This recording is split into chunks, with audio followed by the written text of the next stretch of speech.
Next workload हमारे पास है कंप्यूटर विजन। कंप्यूटर विजन के अंदर एज़्योर कंप्यूटर विजन रिसोर्सेज। इसमें कंप्यूटर विजन की डेफिनेशन है specific to only vision and no other service. Azure computer vision में जो रिसोर्सेज हैं वो सिर्फ विजन के साथ एसोसिएटेड हैं और कोई सर्विस नहीं है। Useful for tracking utilization and cost separately. इस सर्विस के थ्रू हम यूटिलाइजेशन और कॉस्ट जो है ना वो भी साथ साथ ट्रैक कर सकते हैं। Cognitive services definition general cognitive services that includes computer vision. Second service जो है जिसके थ्रू हम कंप्यूटर विजन अप्लाई कर सकते हैं वो है कॉग्निटिव सर्विस। कॉग्निटिव सर्विस भी एज़्योर की एक सर्विस है और इसमें भी कंप्यूटर विजन इंक्लूडेड है और कंप्यूटर विजन इसका एक स्मॉल पार्ट है।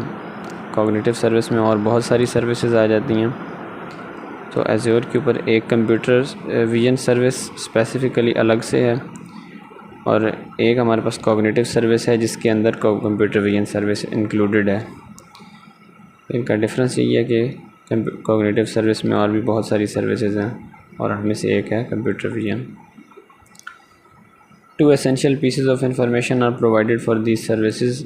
इन सर्विसेज के लिए दो चीज़ें ज़रूरी हैं, एक है की और दूसरा एंड पॉइंट। की हम ऑथेंटिकेशन के लिए यूज़ करते हैं और एंड पॉइंट हमारे पास HTTP एड्रेस होता है जो उस रिसोर्स के साथ कम्युनिकेट करने के लिए यूज़ होता है।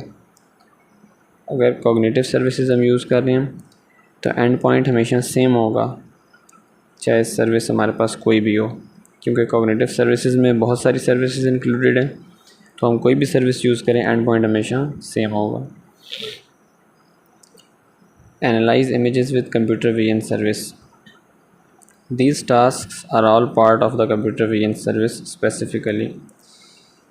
नीचे बहुत सारे टास्क गिवन हैं तो ये सारे कंप्यूटर विजन सर्विस के अंदर आते हैं।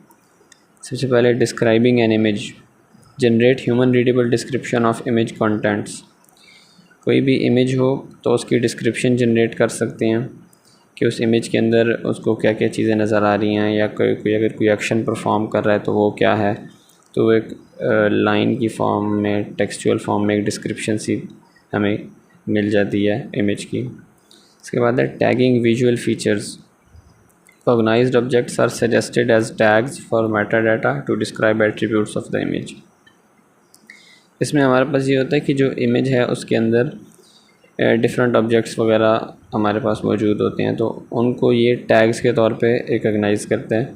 कोई भी ऑब्जेक्ट है, कोई भी हमारे पास पर्सन है तो उसको ये एज अ टैग कंसिडर करेंगे और उसके बाद मेटा डाटा के थ्रू हमारे पास उसके एट्रीब्यूट्स वगैरह मज़ीद जो है ना डिस्क्राइब करेंगे कि अगर कोई ह्यूमन है, पर्सन है या कोई भी ऑब्जेक्ट है तो उसके डिफरेंट मज़ीद एट्रीब्यूट्स क्या हैं, या अगर कोई इमेज है तो इमेज कब जो है ना उसको कैप्चर किया गया था, उसकी लोकेशन, इस तरह की चीज़ें हमें मेटा डाटा के थ्रू पता चल जाएंगी।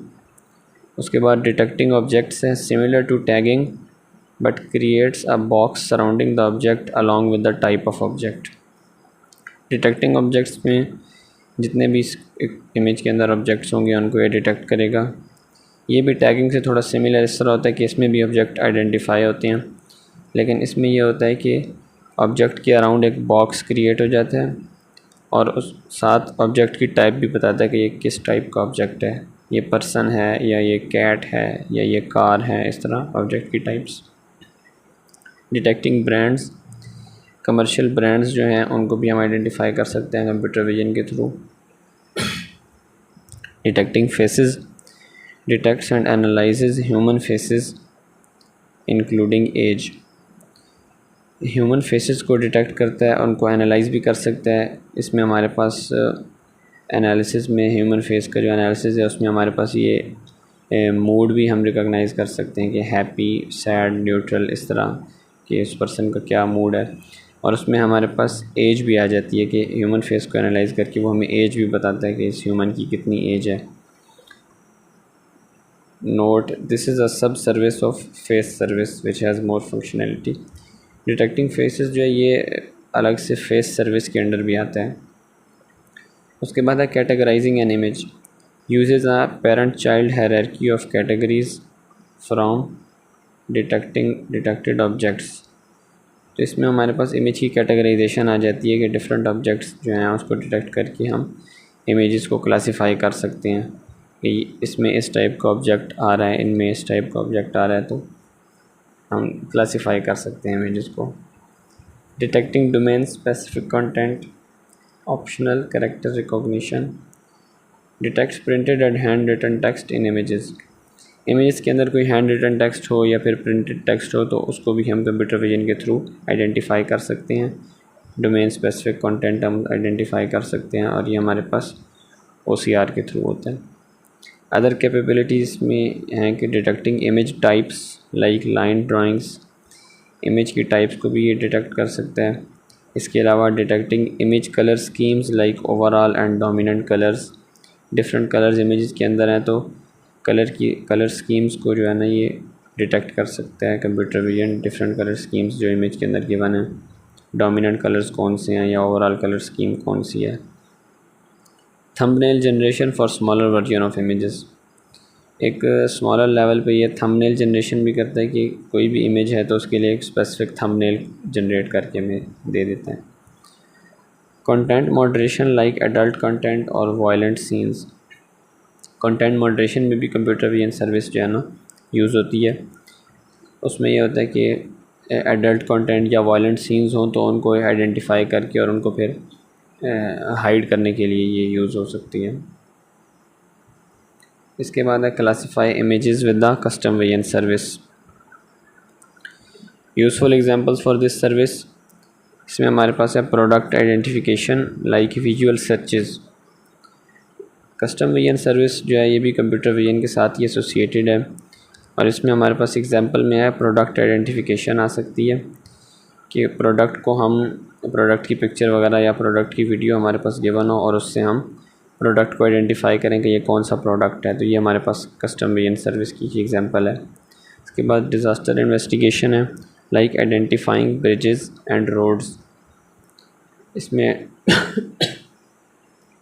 कोई भी डिज़ास्टर आता है तो उसकी इन्वेस्टिगेशन के लिए भी यूज़ हो सकते हैं कि ब्रिजेस और रोड्स को भी हम आइडेंटिफाई कर सकते हैं अगर इमेज या वीडियो के अंदर कोई सीन ऐसा हो। उसके बाद है medical diagnosis like x ray evaluation. X ray की एवेल्यूएशन के लिए भी ये कस्टम विजन सर्विस यूज़ हो सकती है। उसमें हम मॉडल को ये बता सकते हैं कि अगर एक्सरे के अंदर स्पेसिफ़िकली ये चीज़ें आ जाएं तो उनको वो डिटेक्ट करके बता सकता है कि इसको ये डिज़ीज़ है या फिर ये बीमारी है या फिर इसकी फ़लाँ जगह से बोन फ्रैक्चर है या इस तरह की चीज़ें डिटेक्ट करने के लिए भी कस्टम विजन सर्विस यूज़ हो सकती है। उसके बाद क्लासिफिकेशन आती है। क्लासिफिकेशन के अंदर predict a category for an item uses inputs features to find the probability of a class and provide a label for it. Classification जैसे हमने मशीन लर्निंग में भी पढ़ा था, क्लासिफिकेशन में हमारे पास इमेजेस को या ऑब्जेक्ट्स को या डाटा को क्लासिफाई किया जाता है, तो यहाँ पे भी कोई भी हमारे पास इमेज वगैरह या वीडियो हो तो उसकी कैटेगरी प्रेडिक्ट करता है, उसको डिटेक्ट करके उसकी कैटेगरी प्रेडिक्ट करके उनको क्लासिफाई करता है। तो ये भी फीचर्स जो है ना हम हमारे पास डाटा में गिवन होते हैं, मतलब इमेजेस के साथ लेबल्स वगैरह होते हैं जिनके थ्रू मॉडल लर्न करता है और उसके बाद इमेजेस को क्लासिफाई करता है। और जो क्लासिफाइड इमेजेस होती हैं एक ग्रुप की फॉर्म में तो उनको एक लेबल भी प्रोवाइड करता है। इमेज क्लासिफिकेशन में क्या, classify an object from an image requires data made of features and labels from categorised images. Different images के अंदर लेबल और फीचर डिफ़ाइन करके मॉडल को उस डाटा के ऊपर ट्रेन करते हैं, जिसके थ्रू फिर वो इमेजेस को क्लासीफाई कर सकता है डिफरेंट कैटेगरीज़ के अंदर कि ये इमेजेस इस कैटेगरी की हैं, ये इमेजेस इस कैटेगरी की हैं। उसके बाद एज़्योर कस्टम विजन सर्विस है। एज़्योर के अंदर जो कस्टम विजन की सर्विस है, service that includes common techniques for training image classification models making it easy to create a software service with minimal knowledge of convolutional neural networks and other deep learning techniques and then deploy them. Azure custom vision service जो है वो हमारे पास image classification models की training के लिए use होते हैं, और इसमें हमारे पास सॉफ्टवेयर सर्विस ऐसी क्रिएट हो जाती है कि अगर CNN की बहुत ज़्यादा नॉलेज ना भी हो, मिनिमल नॉलेज हो, तो उसके थ्रू भी हम एक सॉफ्टवेयर सर्विस क्रिएट कर लेते हैं और उसके बाद उसको हम डिप्लॉय कर देते हैं। एज़्योर कस्टम विजन रिसोर्सेज, इसमें हमारे पास है कस्टम विजन सर्विस जो है ये कॉग्निटिव सर्विसेज की सब सर्विस है जो इमेज क्लासिफिकेशन के लिए हम यूज़ करते हैं, और इसमें मतलब मशीन लर्निंग का कोई ज़्यादा एक्सपीरियंस ना भी हो लोगों को, तो वो इसको इस्तेमाल कर सकते हैं इमेज क्लासिफिकेशन सॉल्यूशंस क्रिएट करने के लिए। और दूसरा हमारे पास कॉग्निटिव सर्विसेज हैं। कॉग्निटिव सर्विसेज के अंदर जैसे पहले बताया था बहुत सारी सर्विसेज आ जाती हैं, तो उनमें से एक कस्टम विजन सर्विस भी है। Requires a resource in your Azure subscription which must be one of custom vision या फिर कॉग्निटिव सर्विसेज। इसमें ये कह रहा है कि एज़्योर के ऊपर हमने अगर कस्टम विजन सर्विस यूज़ करनी है तो उसमें एज़्योर सब्सक्रिप्शन के अंदर हमारे पास या तो कस्टम विजन की रिसोर्स होनी चाहिए या कॉग्निटिव सर्विसेज की रिसोर्स होनी चाहिए। कस्टम विजन में सिर्फ कस्टम विजन इंक्लूडेड होगी। Must choose between training prediction और बोथ, इसमें हम ट्रेनिंग उसकी कर सकते हैं, प्रेडिक्शन कर सकते हैं, दोनों काम भी कर सकते हैं। और इसमें हमारे पास हर एक मॉडल के लिए हर एक सॉल्यूशन या जो सिस्टम है उसके लिए सेपरेट एंड पॉइंट होगा। जो सेकंड हमारे पास कॉग्निटिव सर्विसेज में अगर हम कस्टम विजन को इम्प्लीमेंट करते हैं तो उसमें कस्टम विजन के साथ और भी बहुत सारी सर्विसेज हैं, और इसमें हमें ट्रेनिंग और प्रेडिक्शन के दरमियान चूज़ नहीं करना पड़ता, और कॉग्निटिव सर्विसेज का हमेशा सिंगल एंड पॉइंट और की होता है। इसके बाद हमारे पास आती है model training. Requires uploading images and label them with class labels, this can be done in the portal और with an SDK। Model training के लिए हमें इमेजेस अपलोड करनी पड़ती हैं और उनको हमें साथ लेबल भी करना पड़ता है, और ये हम पोर्टल में भी कर सकते हैं और SDK में भी कर सकते हैं। Note, as with all ML training, the more images with labels, the better the results. Key is to have objects from different angles. ये इसमें बता रहे हैं कि मशीन लर्निंग ट्रेनिंग में हमेशा ये है कि जितनी ज़्यादा हम इमेजेस लेबल्ड इमेजेस मॉडल को देंगे ट्रेनिंग के लिए, उतने ज़्यादा बेटर रिज़ल्ट्स हमारे पास आएंगे। और इसकी मतलब की हमारे पास ये है, या हमारे पास इसमें की पॉइंट ये है कि ऑब्जेक्ट की डिफरेंट एंगल्स से इमेजेस ली गई हों, डिफरेंट एंगल्स से इमेजेस लें, और उसके बाद जितनी ज़्यादा इमेजेस हम मॉडल को ट्रेनिंग के लिए देंगे उतने बेटर हमारे पास रिजल्ट्स आएंगे। उसके बाद मॉडल एवेल्यूएशन है। Custom vision holds back some of the training data to evaluate using these metrics. Custom vision में ये बता रहा है कि कुछ डाटा को वो होल्ड कर लेता है, ट्रेनिंग में यूज़ नहीं करता, ताकि उसके ज़रिए हम मॉडल की एवेल्यूएशन कर सकें। और जो फॉलोइंग मैट्रिक्स हैं इनको यूज़ करते हुए वो मॉडल को एवेल्यूएट करते हैं। प्रिसिजन है। प्रिसिजन हमारे पास यहाँ पे percentage of correct predictions, last में जब हम मॉडल को एवेल्यूएट कर रहे होते हैं तो उसमें जब हम इमेजेस उसको देंगे तो वो जो प्रिडिक्शंस करेगा उनको हम चेक करेंगे, और उसमें जो करेक्ट प्रिडिक्शंस की परसेंटेज है वो हमारे पास प्रिसिजन होगी। रिकॉल हमारे पास परसेंटेज ऑफ करेक्ट आइडेंटिफिकेशंस हैं, जो मॉडल आइडेंटिफिकेशन करेगा करेक्ट उनकी परसेंटेज हमारे पास रिकॉल होगी। और इसके बाद हमारे पास है average precision, overall metric that uses precision and recall. Precision and recall को यूज़ करते हुए हम इस पे फार्मूला अप्लाई करके एवरेज प्रिसिजन निकालेंगे। इसके बाद है यूजिंग द मॉडल।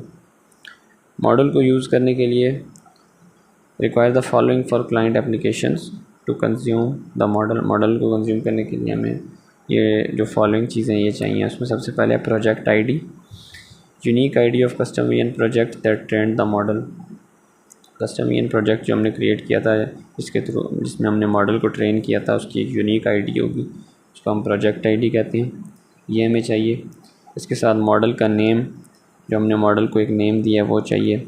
इसके साथ एक एंड पॉइंट चाहिए जो HTTP एड्रेस है जो पब्लिश्ड मॉडल को रेफ़र कर रहा है, जिस एड्रेस के थ्रू हम इस मॉडल को एक्सेस कर सकते हैं। और लास्ट में हमारे पास है की जो ऑथेंटिकेशन के लिए यूज़ होगी। तो ये 4 चीज़ें जो है कस्टम VN का जो सर्विस है या मॉडल है उसको यूज़ करने के लिए क्लाइंट एप्लीकेशन में हमें ये 4 चीज़ें चाहिए। इसके बाद हमारे पास detect objects in images with the custom VN service. उसमें हमारे पास ऑब्जेक्ट डिटेक्शन की definition recognizes individual object in an image. Object detection की डेफिनेशन ये है कि इमेज के अंदर हर एक ऑब्जेक्ट को इंडिविजुअली रिकॉग्नाइज करना, ये हमारे पास ऑब्जेक्ट डिटेक्शन है। इसकी डिफरेंट एग्जांपल्स जो हैं, building safety bye detecting extinguishers. Building की सेफ्टी को इंश्योर करना, उसमें यह है कि बिल्डिंग के अंदर जहाँ जहाँ फायर एक्सटिंग्विशर्स हैं उनको डिटेक्ट करना। उसके बाद assisted driving by detecting other cars and driving lanes. Driving के लिए ये हेल्पफुल हो सकता है, उसमें दूसरी कार्स को डिटेक्ट करके या ड्राइविंग लेन्स जो हैं उनकी डिटेक्शन के थ्रू ड्राइविंग के अंदर ये हेल्पफुल हो सकते हैं। इसके बाद है ट्यूमर डिटेक्शन फ्रॉम MRI और एक्सरेज। एक्सरे और MRI के अंदर जो है हम ऑब्जेक्ट डिटेक्शन के थ्रू ट्यूमर को भी डिटेक्ट कर सकते हैं। Object classification versus object detection, इन दोनों के दरमियान क्या डिफरेंस है? Classification classifies an image and detection classifies individual objects within an image. Classification के अंदर ये होता है कि पूरी इमेज जो है वो उसको क्लासिफाई करता है कि ये पूरी इमेज इस स्पेसिफ़िक क्लास से बिलोंग करती है, उसको एक स्पेसिफ़िक लेबल दे देता है। और डिटेक्शन के अंदर ये होता है कि एक इमेज के अंदर जो इंडिविजुअल ऑब्जेक्ट्स हैं, डिफरेंट ऑब्जेक्ट्स हैं, उनको आइडेंटिफाई करता है या उनको सेपरेटली क्लासिफाई करता है कि ये ऑब्जेक्ट है, ये ऑब्जेक्ट है। उसके बाद हमारे पास एज़्योर कस्टम VN के अंदर क्या क्या चीज़ आती है? Helps create object detection model with minimal deep learning experience and less training images. ये दोबारा से कस्टम VN के बारे में यहाँ पे लिखा हुआ है। इसमें क्या होता है कि ऑब्जेक्ट डिटेक्शन मॉडल हम क्रिएट कर सकते हैं अगर डीप लर्निंग का कोई ज़्यादा एक्सपीरियंस ना भी हो तब भी, और लेस ट्रेनिंग इमेजेस के साथ भी ये मॉडल हमारे पास ट्रेन हो जाता है। इसमें हमारे पास 3 टास्क आते हैं। सबसे पहले upload a tag image, tagged images हमने अपलोड करनी है। उसके बाद मॉडल को ट्रेन करना है और उसके बाद मॉडल को पब्लिश करना है। ये 3 हमारे पास टास्क आते हैं इसके अंदर। इसकी रिसोर्सेज 2 टाइप्स की होती हैं, पहले भी डिस्कस किया। कस्टम VN, उसमें हमारे पास ट्रेनिंग प्रेडिक्शन में से चॉइस भी कर सकते हैं, दोनों भी कर सकते हैं। और हर कस्टम VN सर्विस का सेपरेट एंड पॉइंट होगा। और अगर कॉग्निटिव सर्विसेज को यूज़ करते हैं तो उसमें हमारे पास कस्टम VN के साथ और भी बहुत सारी सर्विसेज होंगी, तो उसमें हमें ट्रेनिंग और प्रेडिक्शन के दरमियान चूज़ नहीं करना पड़ेगा और हमेशा उसका एक सिंगल HTTP एंड पॉइंट होगा और एक ही की होगी। इसके बाद हमारे पास है image tagging. Training image models requires tagging classes and bounding box coordinates in training images. Training image models requires tagging classes. इसमें हमारे पास ये होता है कि डिफरेंट जो क्लासेस हैं उनको हमने टैग करना होता है। इमेज मॉडल्स जब हम उनको ट्रेनिंग के लिए यूज़ करते हैं इमेजेस को, तो उसमें हमें डिफरेंट क्लासेस को टैग करना होता है इमेजेस को कि ये फ़लाँ क्लास है, ये फ़लाँ क्लास है, इस तरीके से। और उसके बाउंडिंग बॉक्स कोऑर्डिनेट्स भी साथ जो है ना बताने होती हैं। Custom VN portal provides a UI for this process to make it easier. इसमें हमारे पास कस्टम VN पोर्टल हमें एक UI प्रोवाइड करता है, यूज़र इंटरफेस प्रोवाइड करता है ताकि इजीली ये टास्क हम परफॉर्म कर सकें। Ensure you have sufficient images and from different angles. और इसमें हमें इस चीज़ का भी ख्याल रखना होता है कि हमारे पास सफिशेंट अमाउंट ऑफ इमेजेस हों जिनके थ्रू हमने मॉडल को ट्रेन करना है और डिफरेंट एंगल्स से ली गई हों। इसके बाद मॉडल एवेल्यूएशन है, ये भी पहले डिस्कस हुआ। Custom VN holds back some of the training data to evaluate using these metrics. इसमें हमारे पास precision, percentage of correct predictions, recall, percentage of correct identifications और एवरेज प्रिसीजन, इन दोनों को यूज़ करते हुए हम एवरेज प्रिसीजन को कैलकुलेट करते हैं। मॉडल को यूज़ करने के लिए हमारे पास 4 चीज़ें हैं, ये भी पहले डिस्कस हुआ, project ID, model name, endpoint और की। उसके बाद हमारे पास है detect and analyse faces with a face service. Definition of face detection and analysis हमारे पास है locates and analyses human faces in images और video, returning bounding box coordinates around a face. Face detection और analysis में हमारे पास क्या होता है कि फेस, किसी भी इमेज और वीडियो के अंदर फेस को हम एनालाइज करते हैं, फेस को डिटेक्ट करते हैं, और उसके लिए ये क्या करता है कि फेस के अराउंड एक बाउंडिंग बॉक्स रिटर्न करता है और उसके कोऑर्डिनेट्स भी साथ देता है। फेशियल एनालिसिस में हमारे पास क्या होता है, aside from detection other information including facial landmarks can be used as features to train a machine learning model. Facial analysis में डिटेक्शन को साइड पे रखते हुए फेशियल एनालिसिस में अदर इंफॉर्मेशन भी हम जो है ना उसको दे सकते हैं मॉडल को एज अ फीचर, और उस मशीन लर्निंग मॉडल को हम ट्रेन कर सकते हैं। फेशियल रिकॉग्निशन हमारे पास identifies individuals given their facial features. इसमें हमारे पास जो होता है कि प्री डिफाइंड होता है कि फ़लाँ शक्ल जो है इस बंदे की है, फेसेस को पहले से टैग किया होता है या लेबल दिए होते हैं, तो इसमें हमारे पास ये आइडेंटिफाई करता है कि ये फ़लाँ इंडिविजुअल है, ये फ़लाँ इंडिविजुअल है। Example uses of face detection and analysis, इसकी एग्जांपल ये सिक्योरिटी के लिए यूज़ होता है फॉर अनलॉकिंग ऑफ डिवाइसेस और एरियाज़ इन अ बिल्डिंग। डिवाइसेस या डिफरेंट एरियाज़ किसी बिल्डिंग में उनको अनलॉक करने के लिए, जैसे फेस लॉक अक्सर मोबाइल्स के अंदर भी होता है, तो इस तरह बिल्डिंग्स के अंदर भी कोई कॉन्फिडेंशियल रूम हो, कोई कॉन्फिडेंशियल एरिया हो, तो उसके लिए एक मॉडल वहाँ पे उन्होंने इम्प्लीमेंट किया होता है जिसमें वो फेस को डिटेक्ट करते हैं और फेस को वेरीफाई करने के बाद जो है लॉक वगैरह खुलता है, तो ये सिक्योरिटी के लिए यूज़फुल है। इसके अलावा social media for tagging of known friends on images. Social media के ऊपर अगर हम इस तरह का मॉडल बनाएं जो सोशल मीडिया के ऊपर जो भी आप पोस्ट करें उसमें आपके फ्रेंड्स को टैग करें, तो उसके लिए जो है ना ये सर्विस फेस वाली यूज़ हो सकती है कि उसमें वो फेस से आइडेंटिफाई करेगा कि ये आपका फ्रेंड है, ये आपका फ्रेंड है, तो उसको साथ वो टैग कर देगा उस पोस्ट में। Missing persons for finding missing individuals from public camera systems. Public camera system जो सीसीटीवी वगैरह रोड्स पे लगे होते हैं, डिफरेंट एरियाज़ में लगे होते हैं, तो उनको यूज़ करते हुए हम मिसिंग पर्सनस फाइंड कर सकते हैं। कोई बंदा गुम हो गया तो कैमरा के अंदर अगर उसका फेस सामने आएगा तो वो उसको डिटेक्ट करके हमें बता सकता है कि यहाँ पे ये बंदा डिटेक्ट हुआ है। फेस एनालिसिस के लिए जो सर्विसेज हैं एज़्योर पे, उसमें हमारे पास कंप्यूटर विजन सर्विस है, वीडियो इंडेक्सर सर्विस है और फेस सर्विस है। उसमें जो एज़्योर फेस सर्विस है वो हमारे पास क्या होती है, service that returns the rectangle coordinates for human faces in an image. इस सर्विस में हमारे पास क्या होता है कि रेक्टेंगुलर कोऑर्डिनेट्स ह्यूमन फेस के हमारे पास रिटर्न होती हैं, एक बॉक्स सा फेस के अराउंड आ जाता है और कोऑर्डिनेट्स साथ हमें गिवन होते हैं, तो इससे हमारे पास जो है ना फेस आइडेंटिफाई हो जाता है किसी भी इमेज के अंदर। और इसमें डिफरेंट एट्रीब्यूट्स भी इंक्लूडेड हैं like blur, exposure, glasses, head pose, orientation और नॉइज़, और इसके अलावा ऑक्लूजन, ऑब्जेक्ट्स ब्लॉकिंग। ये सारी चीज़ें भी जो है ना हमें इमेज के साथ ये फेस के डिटेक्शन के साथ ये भी बताते हैं। ये एट्रीब्यूट्स एज मेटा डाटा उस प्राइमरी सब्जेक्ट या फेस के साथ एसोसिएट हो सकते हैं।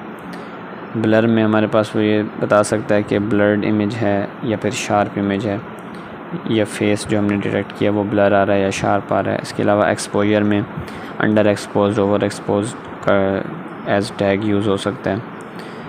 और ग्लासेस, अगर फेस पे ग्लासेस हों तो उसमें हमें ग्लासेस वो बता सकता है कि हैं या नहीं हैं।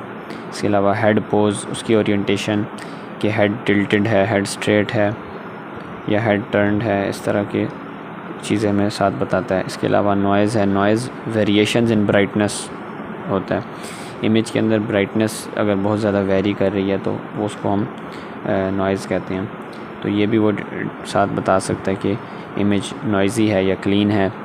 और ऑक्लूजन कि अगर कोई ऑब्जेक्ट ऐसा है जो फेस को ब्लॉक कर रहा है तो ये भी एज मेटा डाटा इमेज के उस फेस डिटेक्शन के साथ हमें बता सकता है या बताता है कि हमें यहाँ पे ये इमेज जो है ना या फेस जो है ये ब्लॉक हो रहा है।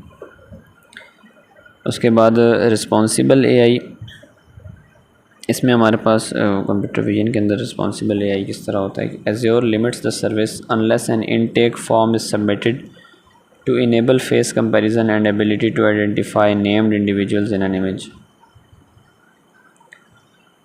Azure इस सर्विस को लिमिट करता है, इस सर्विस को वो पब्लिकली अलाउ नहीं करता।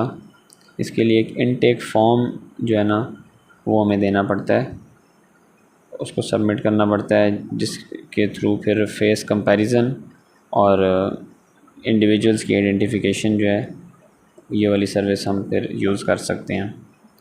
2 types of resources face service के लिए यूज़ होती हैं। सबसे पहले एक फ़ेस है जो सिर्फ फेस के लिए यूज़ होती है, उसके अलावा कॉग्निटिव सर्विसेज हैं। इसमें एज़्योर की फ़ेस सर्विस के अलावा और भी बहुत सारी सर्विसेज हैं, तो इन दोनों में से हम कोई भी यूज़ कर सकते हैं। और दोनों रिसोर्सेज में जो है की और एंड पॉइंट लाजमी हमारे पास होगा। Key difference from other services, face does not make you choose between training, prediction और both which generates more than one endpoint. दूसरी सर्विसेज से ये डिफ़र इस तरह करता है कि फेस सर्विस आपको ट्रेनिंग, प्रेडिक्शन में चॉइस या उन दोनों को यूज़ करने का ऑप्शन नहीं देता, जिसकी वजह से मतलब एक से ज़्यादा एंड पॉइंट बन सकते हैं। तो फेस सर्विस में ऐसा नहीं होता। Note on facial detection, best results are obtained with frontal facing faces. अगर हमारे पास फेस की इमेज या वीडियो फ्रंट से होगी तो रिज़ल्ट्स हमारे पास अच्छे आएंगे। फेशियल डिटेक्शन करनी है तो उसके लिए सबसे बेस्ट है कि फ्रंट से इमेज ली हुई हो। Read text with the computer vision service OCR optical character recognition allows AI to read text in images. OCR की सर्विस यूज़ होती है और OCR अलाउ करता है कि आप इमेजेस के अंदर जो टेक्स्ट है उसको रीड कर सकें। Vision intersects with natural language processing, ये थोड़ा थोड़ा नेचुरल लैंग्वेज प्रोसेसिंग के साथ भी इंटरसेक्ट करता है या मिलता जुलता है, मतलब कुछ आपकी चीज़ें मिलती हैं क्योंकि इसमें टेक्स्ट आ रहा है, लैंग्वेज आ रही है, तो इस वजह से ये थोड़ा सा मिलता जुलता है। OCR की यूजेस क्या हैं? नोट टेकिंग, नोट्स लेने के लिए OCR यूज़ हो सकता है। इमेज के अंदर हमारे पास टेक्स्ट बहुत सारा है या नोट्स हैं तो उसको हम टेक्स्ट को वहाँ से एक्सट्रैक्ट कर सकते हैं। Digitising forms like medical records, medical records हैं हमारे पास मैनुअल, तो उनको हम डिजिटाइज़ कर सकते हैं OCR के थ्रू। टेक्स्ट उनसे उनकी इमेजेस लेके उनसे टेक्स्ट एक्सट्रैक्ट करके उनको डिजिटाइज़ कर सकते हैं। इसके अलावा स्कैनिंग हैंड राइटिंग को भी हम OCR के थ्रू स्कैन कर सकते हैं। उसको स्कैन करके हम कहीं पे भी यूज़ करना हो तो उसको हम यूज़ कर सकते हैं। और इसके लिए जो है ना हमारे पास जो API है वो है Azure रीड API। इसकी डेफिनेशन है exclusively handled by computer vision service which includes image analysis capabilities. Azure read API जो है कंप्यूटर विजन सर्विस को एक्सक्लूसिवली हैंडल करती है और इसमें हमारे पास इमेज एनालिसिस की कैपेबिलिटीज़ हैं। इमेज को एनालाइज़ कर सकते हैं क्योंकि हमने टेक्स्ट एक्सट्रैक्ट करना है, OCR की सर्विस है टेक्स्ट एक्सट्रैक्शन, तो इस वजह से इमेज एनालिसिस कैपेबिलिटीज़ हैं। Can handle scanned documents with lots of text, scan documents के अंदर अगर बहुत ज़्यादा टेक्स्ट भी हो तो उसको भी ये हैंडल कर सकते हैं Azure read API। Works asynchronously since it can handle large documents.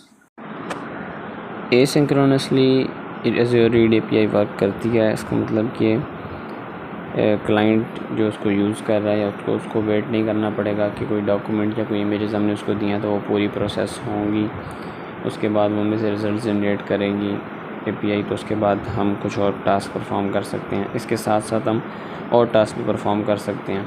इसको बस हमने इमेजेस या डॉक्यूमेंट एक बार जैसे अपलोड करते हैं उस तरह हमने इसको सबमिट करना है, तो वो ऑटोमेटिकली उस पर ऑपरेशन परफॉर्म करना शुरू कर देंगे। बैकग्राउंड में ये वर्क कर सकती है, साथ साथ कोई और काम भी यूज़र परफॉर्म कर सकता है। और प्रोसेस रिक्वायर्स, तो इस पूरे प्रोसेस में क्या क्या करना होता है, submitting images which response with an ID, images हम सबमिट करते हैं जिनसे हमें एक आईडी मिलती है, फिर उस आईडी को हम यूज़ कर सकते हैं चेक करने के लिए कि प्रोसेस कंप्लीट हो गया या नहीं हुआ। तो जब प्रोसेस कंप्लीट हो जाएगा तो फिर उसके बाद हम उससे रिज़ल्ट्स को गेट कर सकते हैं, और इस पूरे प्रोसेस के दौरान मतलब साथ साथ और टास्क भी परफॉर्म किए जा सकते हैं। इसके रिज़ल्ट्स में क्या क्या चीज़ आती है, results include pages, Meta data on each page submitted, lines, number of lines of text, words in a line of text with coordinates. Azure read API जब इमेज या डॉक्यूमेंट के ऊपर ऑपरेशन परफॉर्म करेगी तो OCR के through text extraction करेगी, और result में हमारे पास क्या क्या आएगा, रिज़ल्ट में हमें वो पेजेस, लाइंस और वर्ड्स की फॉर्म में डाटा देंगी। जो भी हमने पेज सबमिट किया है उसके मतलब प्रॉपर नंबरिंग, और उसके बाद जितनी लाइंस हैं, जितने वर्ड्स हैं, ये सारा कुछ हमें उसी फॉर्म में एज़्योर रीड एपीआई एक्सट्रैक्ट करके देगी। 2 types of resources Azure read API के लिए होती हैं, कंप्यूटर विजन की सर्विस है या रिसोर्स है, उसके अंदर एज़्योर रीड एपीआई है, और ये सिर्फ विजन के साथ स्पेसिफिक है, इसके अंदर और कोई सर्विस नहीं है। इसके साथ हमारे पास कॉग्निटिव सर्विस है, और कॉग्निटिव सर्विस के अंदर और भी बहुत सारी सर्विसेज आ जाती हैं, और कंप्यूटर विजन की सर्विस भी आती है। और दोनों रिसोर्सेज में हमें की और एंड पॉइंट मिलता है जिसको हम यूज़ करते हैं इस मॉडल को फर्दर कंज्यूम करने के लिए। Computer vision provides a single API to read text in the images. Computer vision के अंदर सिर्फ एक ही एपीआई है जो इमेजेस से टेक्स्ट रीड करने के लिए यूज़ होती है, और वो है द रीड एपीआई। उसके बाद हमारे पास है analyse receipts with the form recognizer service, provides text from digitized documents using OCR, optical character recognition, as well as structured data from forms including receipts. Form recognizer की जो service है ये हमारे पास डिजिटल डॉक्यूमेंट्स के लिए use होती है। इसमें हमें ये टेक्स्ट एक्सट्रैक्शन की सर्विस प्रोवाइड करती है जो हमारे पास डिजिटल डॉक्यूमेंट्स होते हैं या रिसीप्ट्स होती हैं, इनवॉइसेस होती हैं डिफरेंट डिजिटल फॉर्म में, तो उनके अंदर से OCR को यूज़ करते हुए टेक्स्ट एक्सट्रैक्शन के लिए फॉर्म रिकॉग्नाइज़र सर्विस यूज़ होती है। इसकी एग्जांपल है retrieve address and phone number for a merchant from a receipt.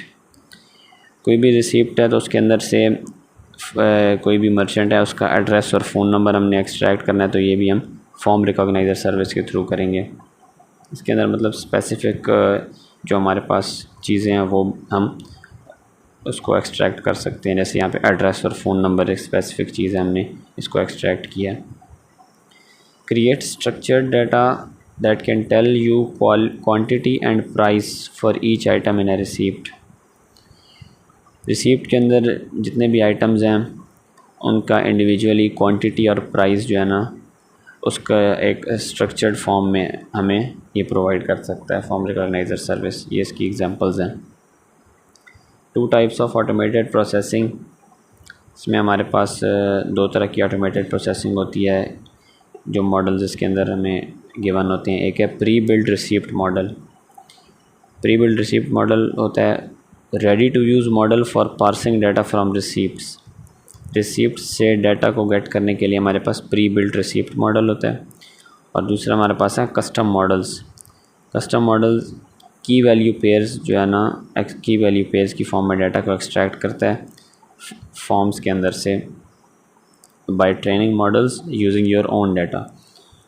मतलब हम प्री बिल्ड नहीं होता, प्री डिफाइंड नहीं होता, हम अपने डाटा के ऊपर अपना डाटा दे के उसके ऊपर मॉडल को ट्रेन कर सकते हैं, तो वो हमारे पास कस्टम मॉडल के अंदर आएगा और उसमें से वो की वैल्यू पेयर्स की फॉर्म में डाटा को एक्सट्रैक्ट करेगा। 2 resources to use the form recognizer service. Form recognizer service को यूज़ करने के लिए हमारे पास 2 रिसोर्सेज हैं। एक फॉर्म रिकॉग्नाइजर सर्विस है और वो स्पेसिफ़िकली सिर्फ फॉर्म रिकॉग्नाइजर सर्विस ही परफॉर्म करेगी। इसके अलावा कॉग्निटिव सर्विसेज हैं और कॉग्निटिव सर्विसेज के अंदर फॉर्म रिकॉग्नाइजर सर्विस भी आती है और इसके अलावा और भी बहुत सारी सर्विसेज आती हैं। और इन दोनों रिसोर्सेज का भी हमेशा की और एंड पॉइंट होगा जिसको हम मॉडल कंजम्पशन के लिए यूज़ करेंगे। Pre build model works for English receipts with data common to the US।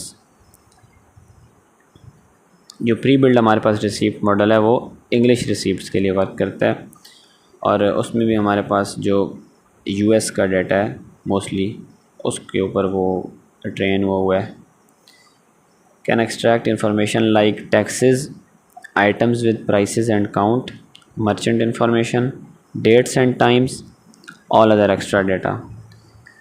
तो प्री बिल्ड रिसीप्ट मॉडल जो है ये इंफॉर्मेशन एक्सट्रैक्ट कर सकता है, मतलब उसमें टैक्सेस आ जाते हैं, आइटम्स आ जाते हैं, उनकी प्राइसेस और उनकी क्वांटिटी कितनी थी, काउंट, उसके अलावा मर्चेंट की इंफॉर्मेशन, डेट और टाइम, और इसके अलावा भी जो हमारे पास एक्स्ट्रा डाटा है, तो ये सब कुछ pre build receipt model extract कर सकता है।